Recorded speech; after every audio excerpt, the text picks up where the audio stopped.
Major funding for KPBS Evening Edition has been made possible in part by Bill Howe Family of Companies, providing San Diego with plumbing, heating, and air restoration, flood and remodeling services for over 40 years. Call 1-800-BILL-HOWE or visit billhowe.com. And by the Conrad Trebas Foundation, Darlene Marco Shiley, and by the following.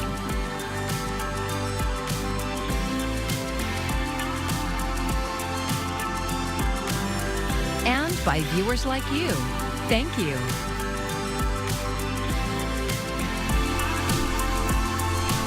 The boards and commissions that advise city leaders in San Diego could see their independence restricted. Thank you for joining us. I'm Maya Trabulsi. Current and former appointees are speaking out about a new set of rules proposed by Mayor Todd Gloria's office. KPBS investigative reporter Scott Rodd has the story. There are dozens of boards and commissions in San Diego that provide analysis, oversight, and policy recommendations. They cover a range of topics, from housing to historical resources to policing. Mayor Todd Gloria's office wants to implement a code of conduct for members who are volunteer appointees. Most of the rules seem like common sense, such as practice active listening and create a welcoming environment. But some are more controversial, like the rule that says, quote, never publicly criticize an individual employee. That is truly muzzling members of boards and commissions. Pega Parsi is vice chair of the Privacy Advisory Board. Saying that we can't criticize work of public officials, that's an egregious thing to have in a code of conduct. The proposed code of conduct also says that communications with the press must first be submitted to Gloria's administration for prior review. That apparently includes any time an individual board or commission member does an interview. And it could lead me or any member of a board or commission to question whether or not they're able to talk to the press. Critics say it makes sense to have standards and expectations for those who serve, but they argue the current proposal goes too far. Genevieve Jones-Wright is executive director of the nonprofit Community Advocates for Just and Moral Governance. She previously served on the Commission on Gang Prevention and Intervention. By prohibiting public criticism, the policy could very well hinder the ability of commissioners to hold city employees accountable. The proposal will go before the City Council when members return from summer recess. Representatives from Gloria's administration declined or did not respond to repeated interview requests. They also did not respond to an emailed list of detailed questions. The proposed code of conduct could also raise legal questions. It's a First Amendment issue. Corey Briggs is an open government lawyer who has sued the city of San Diego numerous times. They have a right, as somebody put into that position, to fulfill their responsibilities, and that means speaking the truth. He argues that's just a matter of responsible governing. Scott Rodd, KPBS News. A new policy at the Department of Housing and Urban Development could help more veterans qualify for housing vouchers. KPBS Military and Veterans Affairs reporter Andrew Dyer spoke to advocates. Last week, the Biden administration announced veterans' disability pay will no longer count as income when applying for housing vouchers. The voucher program from HUD and the VA, called HUD-VASH, provides rental assistance to veterans experiencing homelessness or who are at risk of homelessness. Representative Mike Levin serves on the House Veterans Affairs Committee. This is a big deal because before this policy change, these benefits were considered income. Disability was considered income when determining whether a veteran could qualify for housing assistance. He says he and other members of the House have been pushing for this change for years. This was a 5-year overnight success. Jonathan Castillo is the chief regional officer at the nonprofit PATH, where he helps connect people with homeless services. He says the old HUD policy hurt veterans. So that was always difficult to see, of having to turn people away simply because they were receiving income that they were entitled for being in the service. He expects this change to immediately help veterans that are struggling. That this is going to impact a lot of people who have sought services from us in the past that we've had to turn away.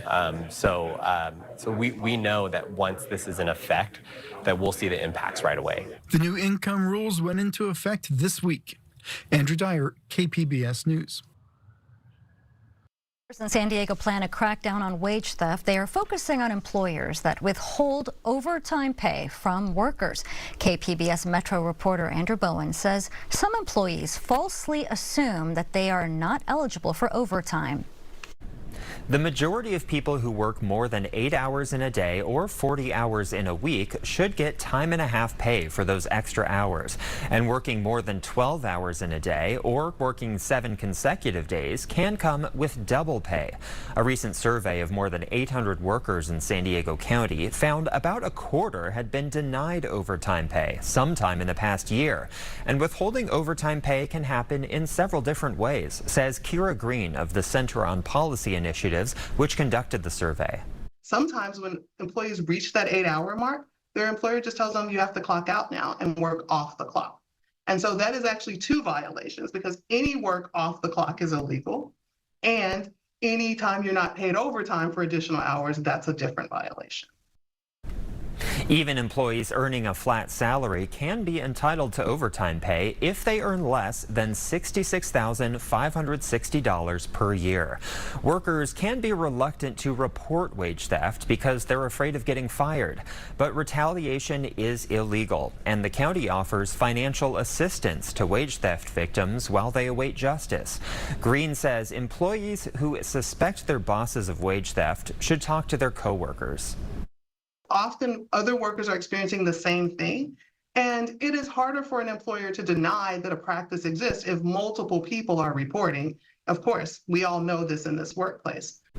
You can report wage theft to the District Attorney's Workplace Justice Unit or the City or County Office of Labor Standards and Enforcement. Andrew Bowen, KPBS News.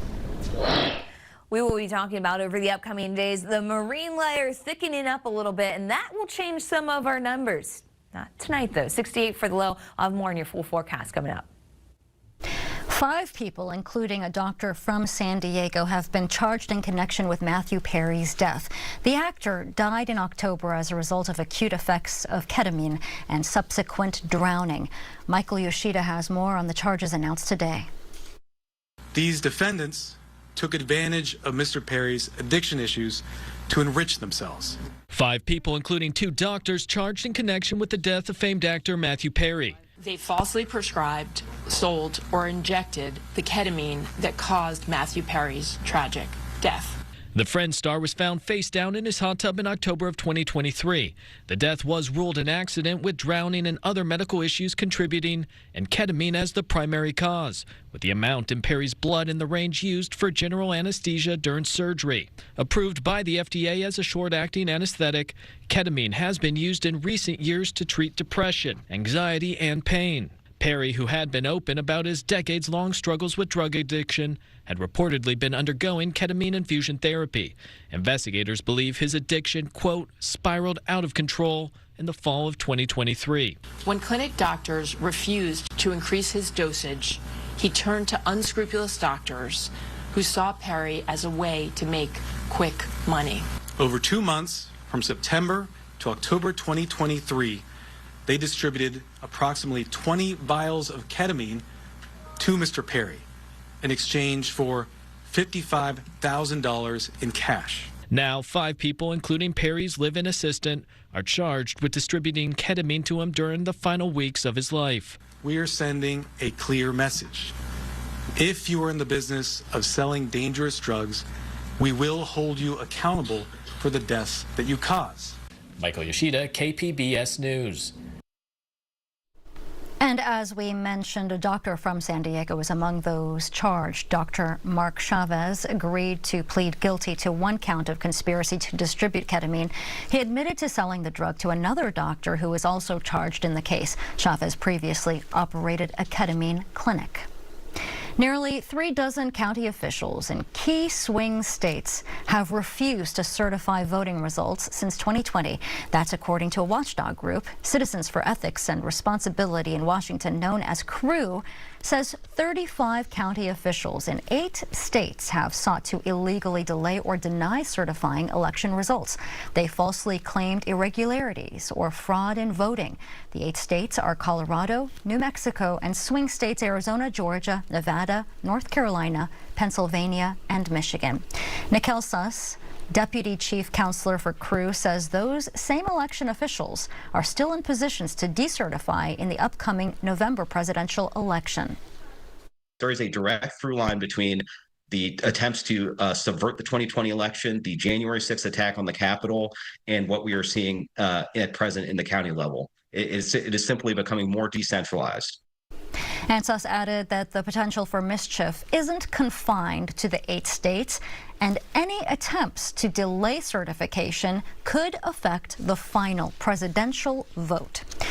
President Biden and Vice President Kamala Harris appeared together this afternoon in Maryland. Washington correspondent Julia Benbrook shows us their first official joint appearance since Biden dropped out of the race.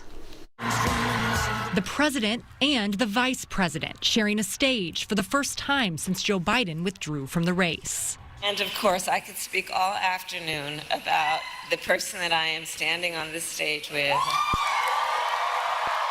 A significant moment as he passes the torch. Folks, I have an incredible partner. The progress we've made, she's going to make one hell of a president. The joint appearance focused on the administration's efforts to lower the cost of prescription drugs. Few leaders in our nation have done more on so many issues, including to expand access to affordable health care than Joe Biden. Biden is broadly seen by voters as performing poorly on the economy, creating a bit of a political challenge for Harris as she moves forward. Something former President Donald Trump looked to highlight during his own press conference. Harris has just declared that tackling inflation will be a day one priority for her. It's going to be day one.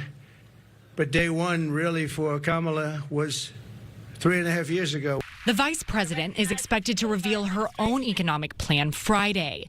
And while aides don't expect Harris to carry the banner of Bidenomics, advisors say her vision for the economy doesn't deviate in major ways from Biden's. During that event, she's expected to highlight areas of Biden's record that enjoy broad support among voters, while advocating for additional policies that would lower the cost of health care, food, and housing. Reporting in Washington, I'm Julia Benbrook. And PBS News will have a special coverage of the Democratic National Convention, and that is next week. You can watch it right here on KPBS starting Monday at 5 p.m. I'm Amna Nawaz. Tonight on the NewsHour, ceasefire talks resume as the death toll in Gaza reaches another grim milestone. That's coming up at 7 after Evening Edition on KPBS. Well, today is the first day of class for the Cajon Valley Union School District, and it comes as the school board recently took a stance against a new state law. The Safety Act bans teachers from notifying parents if their child changes their gender identity or pronouns. Supporters say the law gives students a safe space at school, but the Cajon Valley District just passed a parental Bill of Rights that defies that law. I'd rather they talk to me than to someone else. Yeah. You know, I always tell my kids, no matter how bad the situation is, I'd rather you come to me first. Cajon Valley's policy applies to students 12 years old or younger. The California Safety Act doesn't go into effect until January of 2025. It's not every day you get a chance to make your dreams come true, but in Tijuana this week, hundreds of young soccer players got that rare opportunity. KPBS border reporter Gustavo Solis went to a tryout for the Youth Academy for San Diego's new Major League Soccer team. This is about as high stakes as you can get for youth soccer. These kids are trying out to be part of San Diego's new Major League Soccer team, San Diego FC. The team will start playing at Snapdragon Stadium next year. I'm trying out because hopefully I can make the team and grow in soccer. It's really cool, actually. I love it. I hope I can make it. I'm gonna give it my all and try. Es mi sueño y sería maravilloso cumplirlo. This is one of many tryouts and tournaments San Diego FC scouts will be attending over the next few months in San Diego and Tijuana.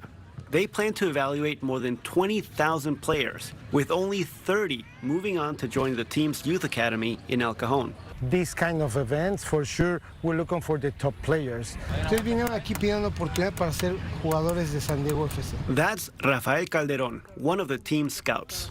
At the end, we're looking for players. This is not a rocket science, it's soccer. About 1,000 kids born between 2010 and 2014 registered for the open tryout in Tijuana on Monday. That this is happening south of the border is historic. So says Joaquin Escoto.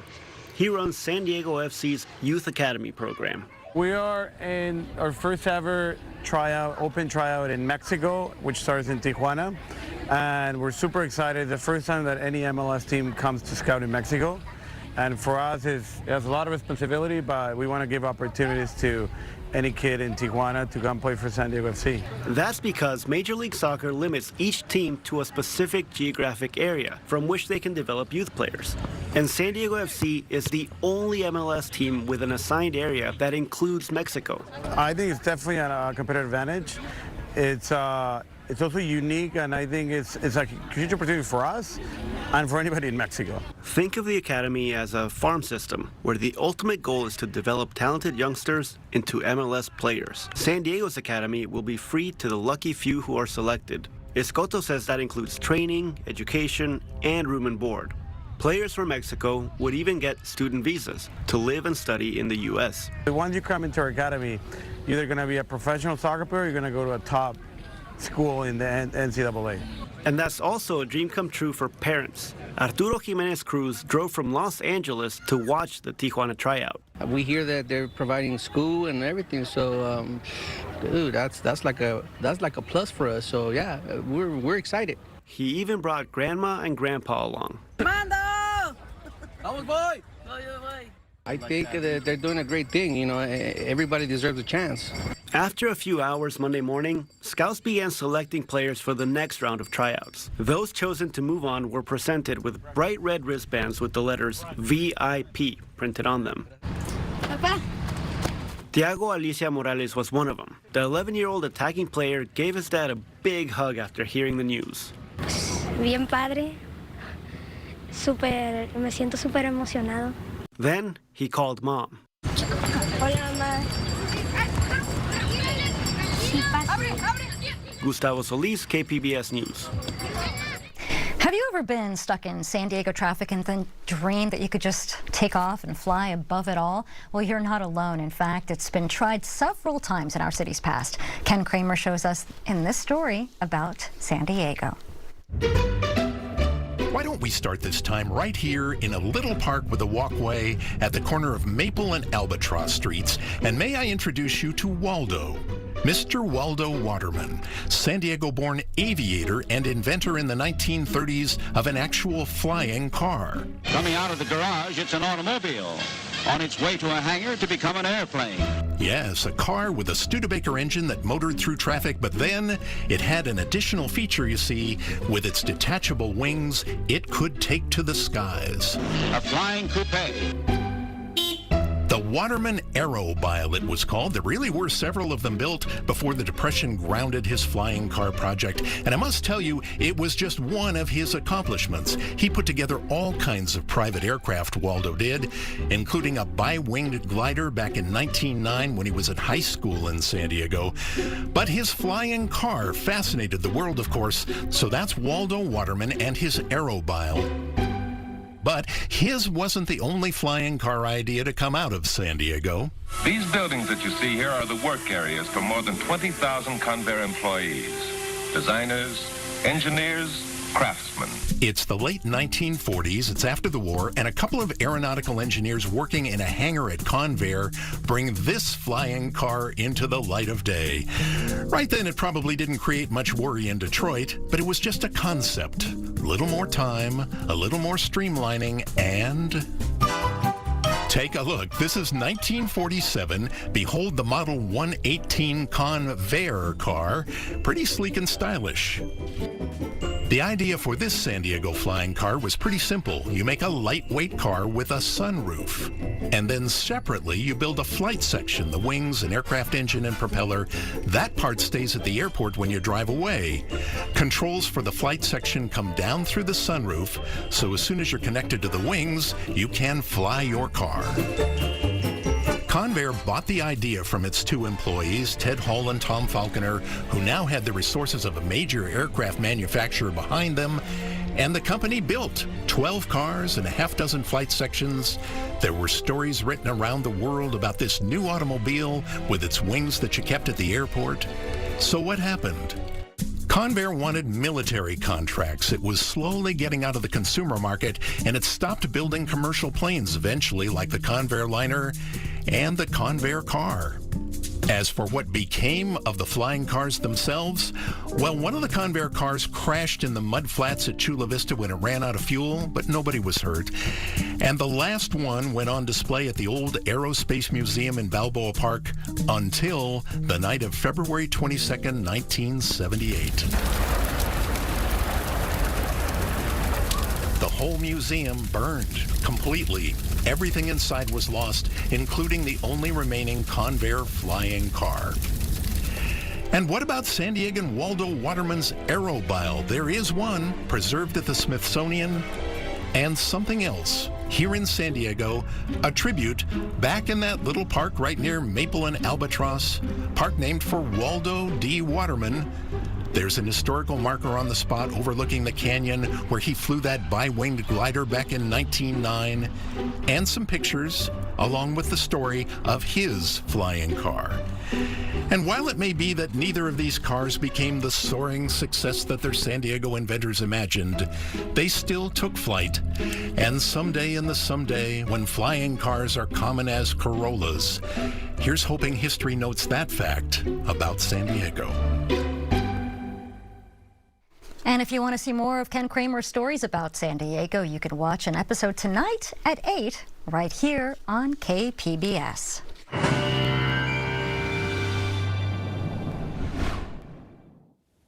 As we talk about the upcoming days, there will be some changes as we begin the weekend. So if you will have some plans for Saturday, just know that that marine layer is actually thickening into Saturday, so it could take a little longer to burn off. It's also, because we're going to deal with some extra clouds, going to be one of our cooler days of the upcoming couple of days, because Sunday, Monday, we start to warm things back up again and lose a little bit more of that marine layer. Monsoonal moisture, though, comes back in for us slightly. However, it's still going to be pretty limited. We're not going to be talking about big rain chances even in the mountains.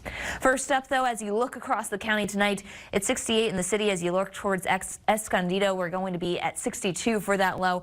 And even places like El Cajon, 64 degrees. Not a bad night for us. High pressure still in store, and this is what's kind of blocking some of that monsoonal moisture to come up into the region. So we really don't have much of a break here from getting more clouds and getting more moisture in store for us.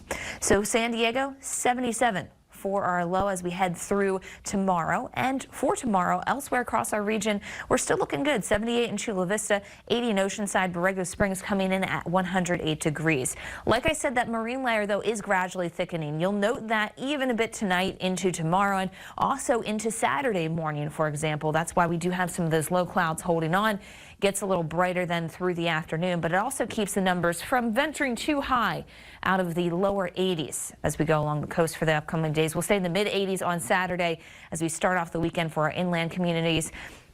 Trending a bit warmer by Monday and Tuesday. That's going to be part of our story here as we ease out of the weekend. And that's also true, by the way, in our mountain communities. Lots of sunshine out there, though, for Sunday. It looks like to be a pretty bright day, pretty nice across the region there in the mountains. And then as you get towards the deserts, keeping things bright the upcoming days. But we do trend up into Monday, one of our warmer days here with 110 for that forecasted high. For KPBS News, I'm AccuWeather meteorologist Melissa Constanzer.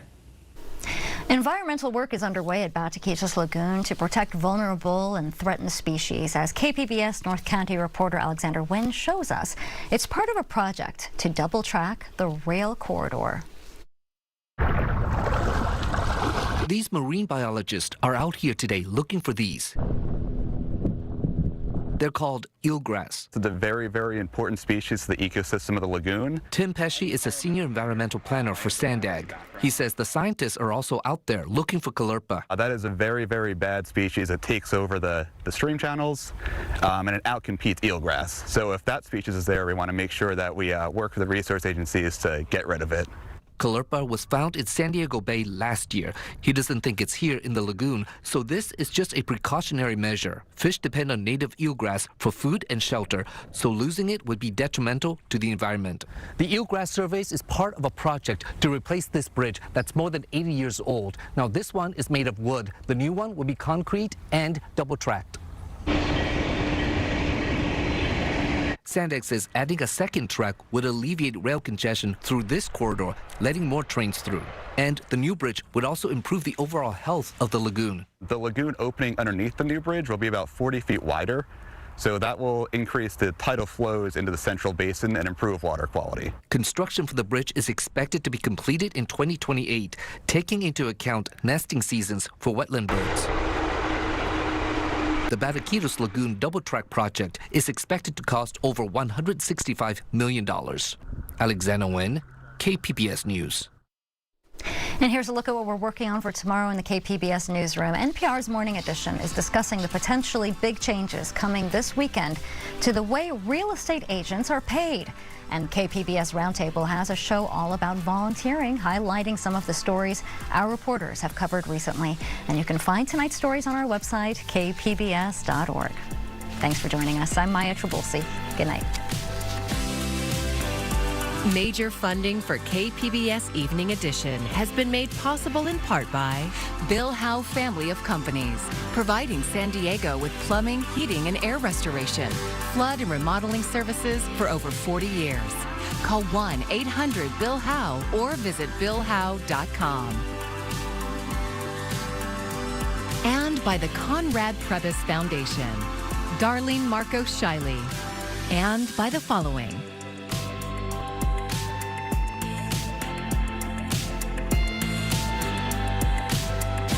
And by viewers like you. Thank you.